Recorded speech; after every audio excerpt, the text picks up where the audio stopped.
Anong ginagawa mo rito? Pinasundan po kayo sa akin ni Ma'am Bia. Gusto niyang malaman kung sinong kakatagpuin niyo. At sumunod ka naman sa kanya.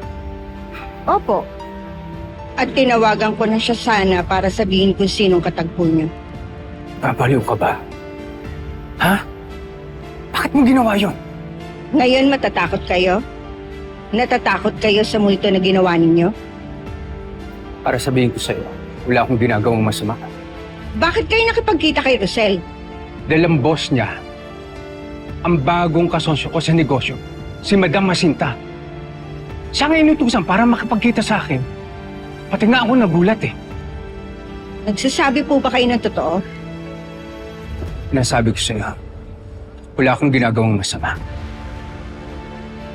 Bakit ko ilalapit sarili ko kay Rosel na meron akong mabigat na sikretong pinuprotektahan? Ha? Alam mo ba tuwing nakikita ko si Rosel, lalong lumalala ang konsensya ko. Buti naman naiisip niya yan, Sir Chris. Dahil kapag nalaman niya ang sekreto, damay-damay na tayong lahat.